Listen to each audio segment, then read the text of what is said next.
in this video we are going to discuss the questions that were asked from the module Logical Reasoning for NTA UGC in December 2021 and June 2022 merged cycles English shift 1. So we'll be just focusing on the questions that were asked from the Logical Reasoning module for this particular shift, that is English shift 1, and we'll be going into the details of some of the important topics that you have to learn when it comes to logical reasoning. So here you have the first question. This is an assertion reason question in which the assertion says a valid deductive argument with all true premises will lead to a true conclusion. And the reason statement says in a valid deductive argument, the conclusion follows from the premises with absolute necessity. So this particular, if you consider these two statements, this is basically focusing on the valid deductive argument. So what do you mean by this valid deductive argument? So a deductive argument can either be valid or invalid. So what do you mean by this valid or invalid deductive arguments? If an argument is valid, that means either it is having true premises which leads to true conclusion, or at least one of its premises is false and that leads to a false conclusion. Or in short, we can say that if an argument is having true premises and true conclusion, that is valid, and again if a particular argument is having false premises and false conclusion, that is again considered as valid. So what do you mean by invalid? Invalid arguments are having true premises but false conclusion. This is the overall idea about valid and invalid arguments, and if you consider this statement that is given as the assertion here, it says that a valid deductive argument with all true premises will lead to a true conclusion. That is a true statement. If a valid deductive argument is having true premises, with all the premises are true, that will obviously lead to a true conclusion. And if you consider the reason statement that is given here, it says that in a valid deductive argument, the conclusion follows from the premises with absolute necessity. That is again true. In a valid deductive argument, if you consider the conclusion, that is actually deduced from the premises with absolute necessity. But if you consider this is all about deductive argument, but if you consider inductive arguments, its conclusions are probable in nature, but in deductive arguments, its conclusions are certain in nature. In that respect, we can say that in a valid deductive argument, the conclusion follows from the premises with absolute necessity. So what do you mean by this, or what is the outcome or the conclusion that you can make out of the discussions that we have made so far? Both these statements are true. The next step is we need to identify whether the reason statement, that is in a valid deductive argument, the conclusion follows from the premises with absolute necessity as a valid reason that can actually substantiate the assertion statement that is given here. So how can you identify this part of an assertion reason question? There are two ways in which you can actually solve this assertion reason questions. Let's say if you consider this particular question, either you can go like this. Just read the assertion statement and just add because, and then you can read this reason statement. Or another way, we can first read the reason statement and just add therefore and read the assertion statement. And if that particular practice or if that particular thing makes sense, then you can say that the reason given is, or the reason that is given in the question is a valid reason that can actually substantiate that the assertion that is given there. So just try this method here. A valid deductive argument with all true premises will lead to a true conclusion because in a valid deductive argument, the conclusion follows from the premises with absolute necessity. Or in other ways, you can just first read this reason statement.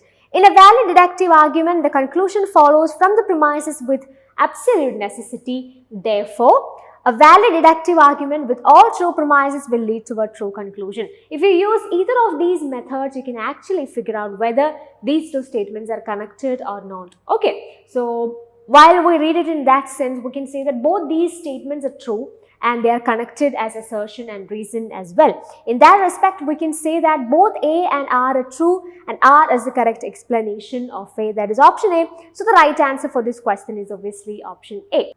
Moving to the next question, this is a statement based question, and in statement 1 it says that an inference which is based on the middle term being only positively related to the major term is called Kevalanvayi, and in statement 2 it says that in Kevalanvayi Anumana, the knowledge of Vyapti between the middle and major terms is arrived at through the method of argument in absence. So this particular question is from interlogic and from the area types of Anuman. So we have, or types of inference. So we have various types of Anuman to study under interlogic, and this Kevalanvayi is basically one of the most important types of Anuman from which we are getting questions very frequently. So for the convenience of studying these various types of Anuman, we can actually classify these different types into various groups. So this Kevalanvayi Anuman comes under the group of types of inference which can be actually classified on the basis of the nature of Vyapti. So Vyapti is again a very interesting and a very important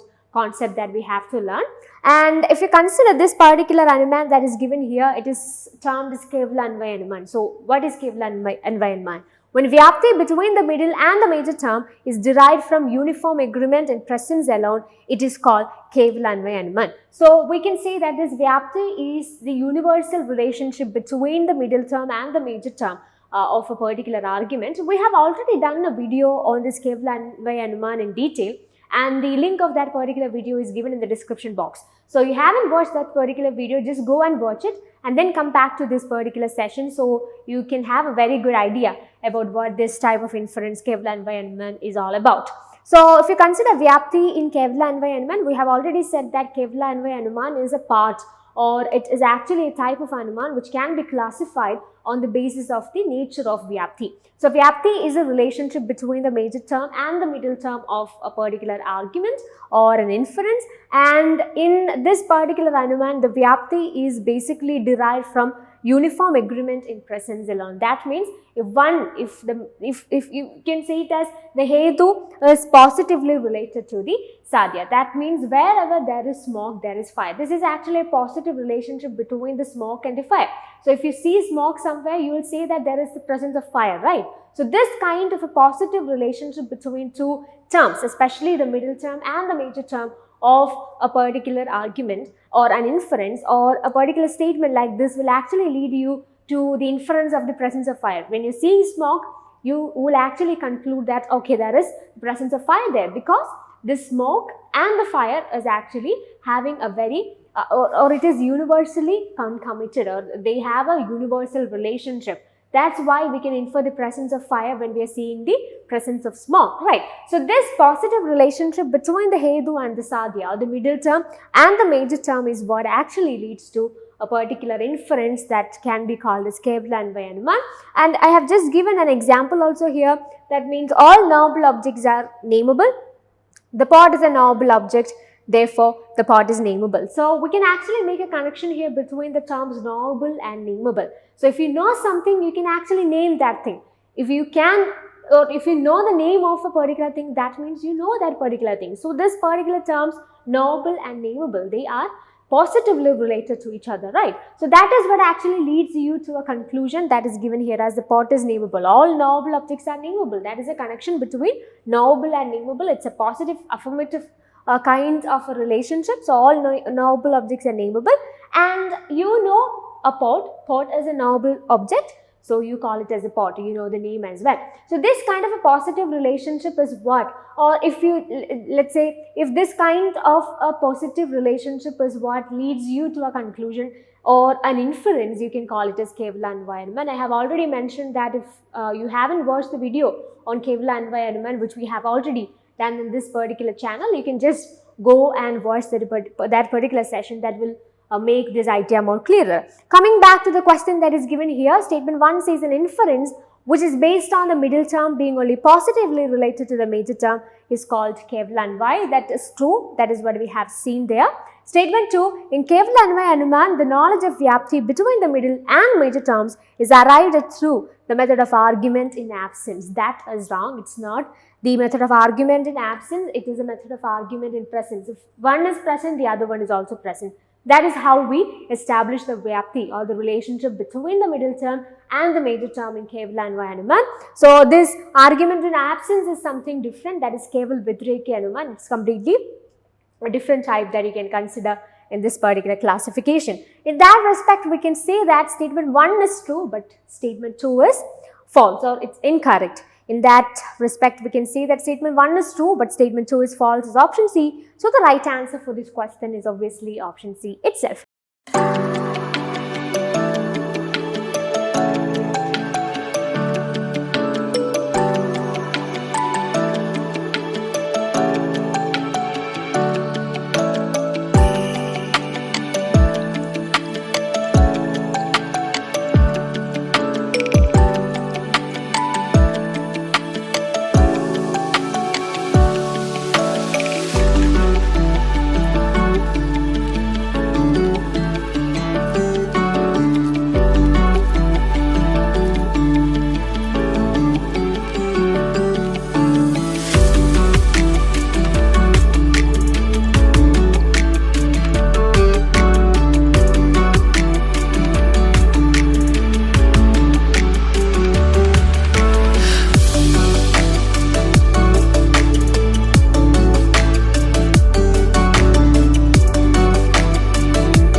which one of the following formal fallacies is committed in the given argument? All snakes are reptiles, some snakes are poisonous creatures, therefore all poisonous creatures are reptiles. And we have various options given here as well. Fallacy of illicit process of major term, fallacy of illicit process of minor term, fallacy of undistributed middle term, fallacy of four terms.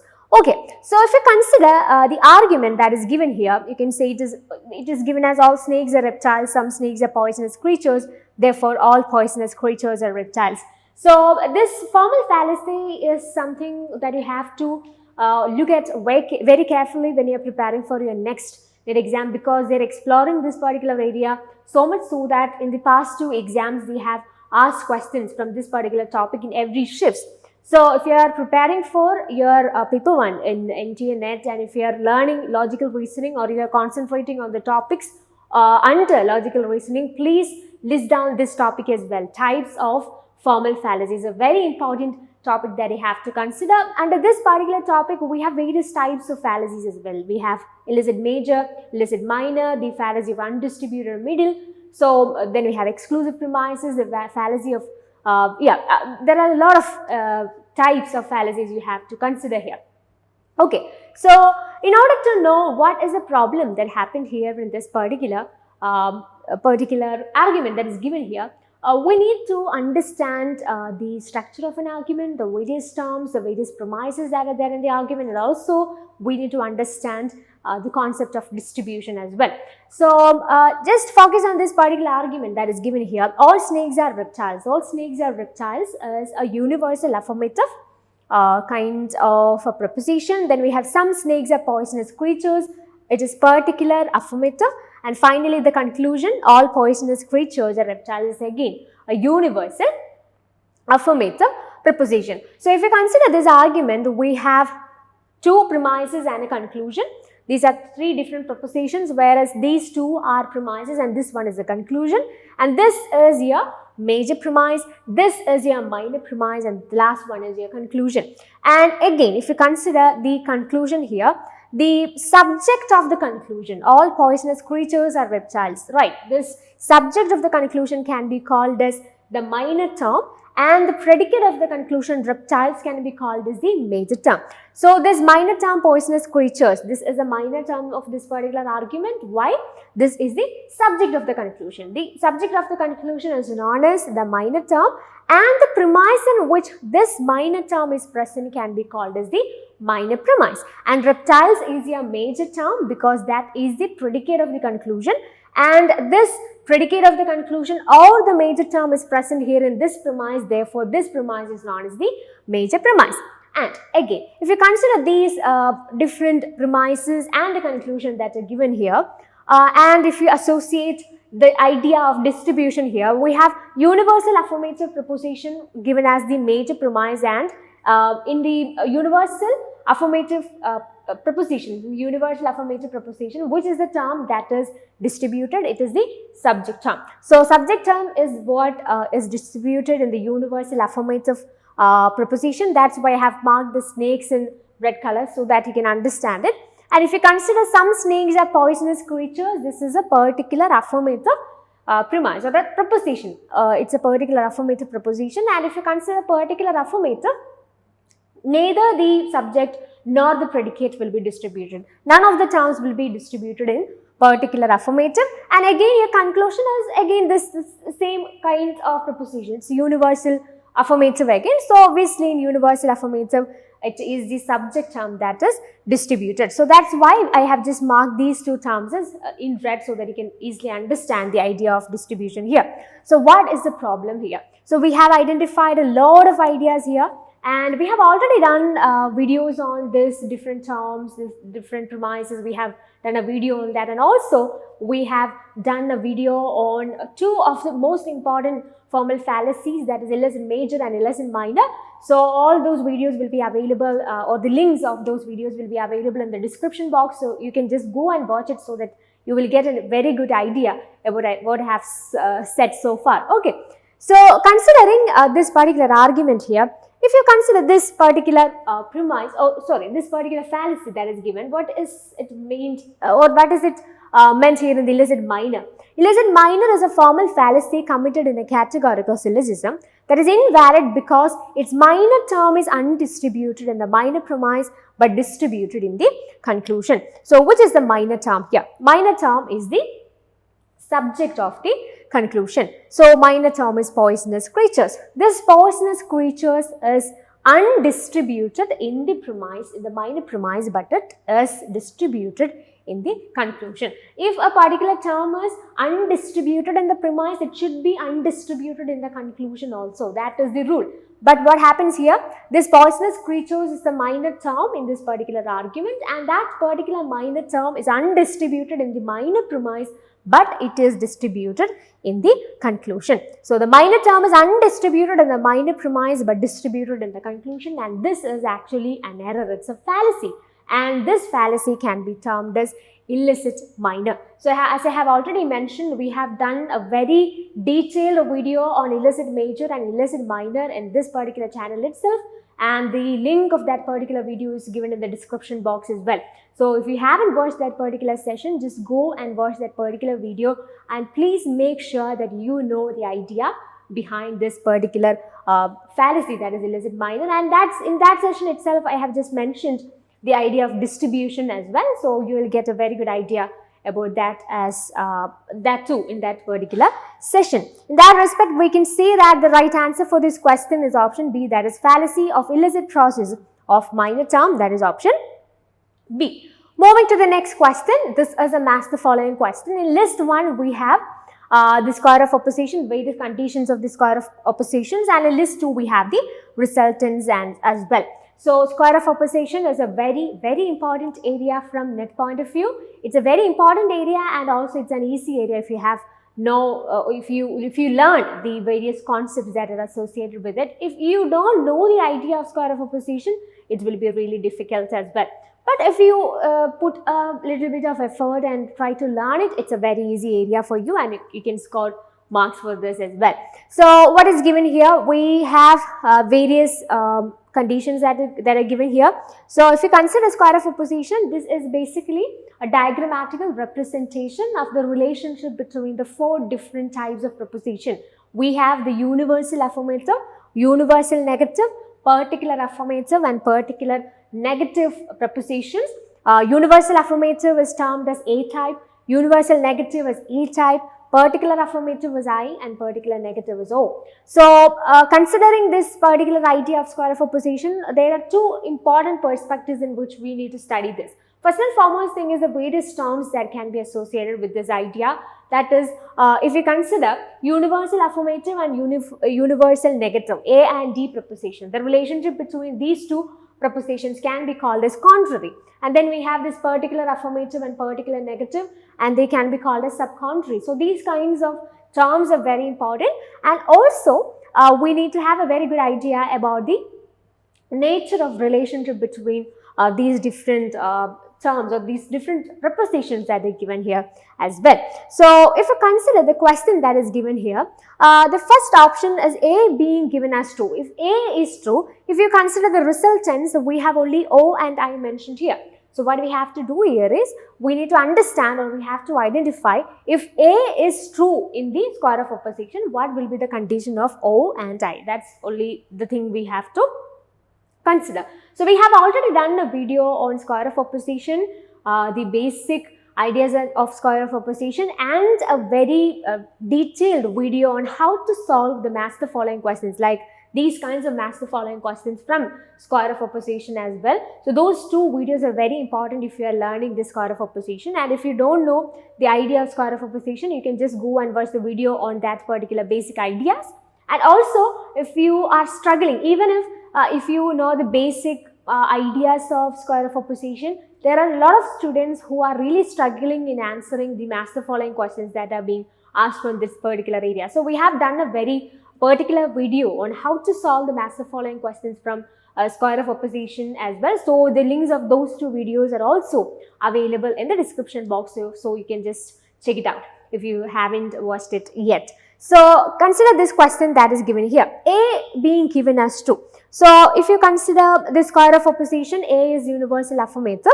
So if A is true, this particular O will be definitely false because they are contradictories. So just watch the video on the basics, then you will understand why this contradictories, why this particular relationship is in this manner. If one is true, the other one is false. That basic things were already mentioned and explained in the video, so just watch it. Okay. So if A is true, then O is definitely false, and if A is true, I is definitely true itself because they are subordination. This A and O are contradictory, so if A is true, O will be false, and A and I are subordination, so if A is true, I will also be true. In that respect, which is the right option that you can choose from this particular results that are given here? If that's the case, we can say that A can be associated with 3, right? I is true will be the option because O is undetermined is what given here. But according to the square of opposition, if A is given as true, then O will be definitely false. In that respect, the most appropriate answer you can choose here is I is 2. So A will be 3, right? So A3 is an option there. So now itself we got the answer because we have only one option where this A is matched with 3. So we have already got the answer, but just go through the other options as well. So E being given as true. So E is universal negative, right? So if E is true, then obviously I will be false. If E is true, then definitely I will be false, and if E is true, O will be definitely true itself. So in that respect, we can say that if E is true, I will be definitely false. So I false is option 4. We don't have to consider this O here because it is given as undetermined, and according to this relationship, if E is true, O will be definitely true. In that respect, we can say that we can associate this E being given as 2 with option 4. So B becomes 4, right? Moving to the next option, I being given as 2. So I being given as 2, yeah. So I being given as 2, and if you have to consider the options that are given here, we have I and O which are given here, right? So the thing will be really easier for you. If you are focusing on I, then you don't have to go for this resultants as I itself. You can just go for this one. Anyway, we'll just focus on the square of opposition that is given. So if I is 2, that is a question that we are discussing. So I and O are subcontrary, so how they are related to each other? They can be true together, but they cannot be false together. So that is the relationship or that is the nature of the relationship between I and O. They can be true together, but they cannot be false together. They cannot be false together means if one is false, then the other one is definitely true because they cannot be false together. Alright. But if one of them is true, what is the result of the other particular proposition that is the other side? So in that case, we said that they can be true together, but they cannot be false together. In that respect, if one is false, the other one will be definitely true. But if one is true, the other one can either be true or false. Okay, there are two possibilities. In that respect, we say that in subcontrary relationship, if one particular proposition is true, then the other one can be either true or false. In that respect, we call it as undetermined. Okay, it's doubtful. So what you can say here is if I being given as true, then O is undetermined. So I being given as true, O is undetermined. So C can be associated with 1. Okay. And the last and final option, O being given as true. So O being given as true, the relationship is the same, this I and O, right? So if O is given as true, they can be true together, but they cannot be false together. If one was false, the other one will be definitely true, but it says that O is true, right? If one is true, the other one can either be true or false. That is mean the other one can be, or it is undetermined or it's doubtful. In that respect, we can say that if O being given as true, then we can say that I is undetermined. So D is 2. So if you haven't watched the other sessions of square of opposition and especially the video on how to solve this match the following questions, this explanation might seem a little bit confusing, and if you are a person who are a beginner who haven't learned anything or you haven't explored the basics of square of opposition, what I have mentioned so far will be really difficult for you to understand. So if you find this explanation that I have given to you right now is as confusing, then just focus on the basics. Just go and watch those videos on the basics and also the video on how to solve match the following questions in square root of opposition, then come back to this question and then this will make sense. Okay. So anyway, the right answer for this question is option D. Moving to the next question, given below are two statements, one is labeled as assertion A and the other is labeled as reason R. Assertion says sound is non-eternal because it is caused. Reason says the middle term does not prove the eternality of sound but its non-eternality. Alright, so consider the assertion statement that is given here. Sound is non-eternal because it is caused. That means sound, here we are saying sound is non-eternal. Eternal means something which doesn't have a start, a beginning or an end, right? So here it says that sound is non-eternal. That means it is having a beginning and it will have an end as well. So it is non-eternal. And why we say that sound is non-eternal? Because it is caused. So this term caused is the reason why we are stating that sound is non-eternal. So caused or produced means something that is evolved, something that is caused or produced means it is having a beginning. It has caused somewhere in some time, right? So in that respect it says, or we can say that this particular reason, this cause, because it is caused, this particular term caused is the reason here, and this reason is termed as middle term, and this middle term or the reason actually substantiates, or this reason actually leads to the conclusion that is the non-eternality of sound. Okay, so in the reason statement, it actually explains what we have mentioned in the assertion statement is described in the reason statement that is given here. The middle term, that is caused, does not prove the eternality. Obviously, caused means it is having a beginning, it has caused somewhere, sometime. So it does not prove the eternality of sound, but its non-eternality. That is what mentioned here in the conclusion as well. So in that respect, we can say that both these statements are true, and the reason statement actually supports the assertion that is given there as well. So in that respect, we can see that both A and R are true, and R is the correct explanation of A, that is option A itself. So in this video, we have discussed the questions that were asked from logical reasoning for NTA UGC in December 2021 and June 2022 merge cycles English shift 1. And through this video, we have explored a lot of areas, lot of important areas that you have to focus when you're preparing this particular module, that is logical reasoning. And if you consider the questions that we have mentioned here, most of the areas or most of the questions are from the areas that we have already discussed in our YouTube channel itself, and I have already mentioned the topics or the videos from which we have got these questions as well, and the links of all those videos are mentioned in the description box as well. So if you haven't watched those sessions, just go and watch it. So these are very important from that point of view. This is when we discuss the questions from one of the shifts itself, you got an idea why I have mentioned these videos that is given in the description box, because they are very important from that point of view. So this video, I hope this video will be really helpful in your preparation and in your attempts for the next exam as well. So thanks for watching and happy learning.